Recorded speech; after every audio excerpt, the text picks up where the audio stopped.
Aujourd'hui, quand je repense aux Jeux olympiques, évidemment, je repense quand même au moment du podium. C'était un des moments les plus forts de ma vie. On sait qu'il y a beaucoup de monde qui nous a suivis en France, que ce soit nos proches ou nos partenaires. On vient de les avoir au téléphone, donc il y a beaucoup d'émotions. Il y a eu des petites larmes qui sont tombées. Puis j'ai eu une grosse pensée aussi pour toutes mes séances de sport. Moi, j'ai fait beaucoup de séances d'intervalle, de cardio, en me disant qu'il faut que je finisse ma série pour le podium au jeu. Et du coup, quand je suis montée sur le podium, je me suis dit c'est pour ça que j'ai fait toutes ces séances. Le meilleur souvenir que j'ai, c'est d'avoir partagé ça avec mon cousin, avec mes potes. Et c'est ce qui fait qu'on a pu performer, c'est l'aventure qu'on a vécue ensemble. En 2008, en demi-finale, on est avec les champions du monde, on est avec les vice-champions du monde, on est avec les vainqueurs de la Coupe du Monde. Donc en bref, on n'est pas censé passer en finale. Et le coach a été très bon. Il avait préparé une vidéo pour nous et pour chaque individu du bateau, où il avait enregistré nos femmes, nos enfants, nos familles. Et du coup, ça nous a chargé en émotions. Et on a abordé cette demi-finale d'une manière hyper décomplexée, avec l'envie de produire quelque chose, pas pour nous, complètement hors contexte, mais pour tous ceux qu'on aimait.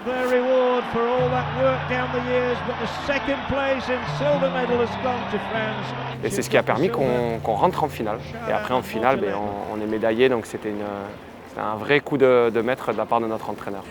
Souvenir des JO, question toujours un peu difficile parce qu'on est arrivé avec plein d'ambition avec Quentin et on s'est un peu pris les pieds dans le tapis. Malgré tout, c'était quand même un projet vraiment incroyable et ce que je retiens, c'est presque plus la route qu'on a eu à parcourir avant ça. C'était quand même un challenge un peu osé, c'était un sprint, on n'avait pas beaucoup de temps pour sélectionner, pour être au niveau.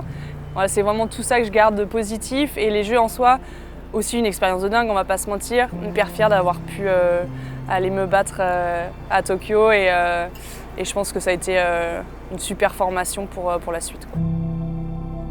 J'ai quand même fait une médaille en 2016 à Rio, chez les valides, et j'en ai fait une autre à Tokyo en 2021 chez les paralympiques, parce que j'ai été guide pour un malvoyant sur un vélo tandem. Donc j'ai eu cette chance de goûter au podium olympique et paralympique. Alors s'il y a un moment des JO qui me revient à l'esprit là tout de suite, je dirais c'est lors de mes premiers JO. J'avais pas encore 20 ans, c'était à Athènes en 2004, dans le berceau de l'olympisme. Donc c'est sur l'épreuve du 1 km départ arrêté, donc je suis tout seul en piste. Je suis premier temps intermédiaire et à la fin de ma course, premier temps toujours intermédiaire. Donc j'ai 19 ans. Et je suis potentiellement médaillé d'or aux Jeux Olympiques, mais évidemment après il y allait avoir les gros favoris qui allaient passer après moi. Je vois encore mon coach à 4 pattes par terre dans le virage et me crier « François, premier !» comme ça, toi. Ça me donne des frissons encore. Et ça m'a vraiment marqué.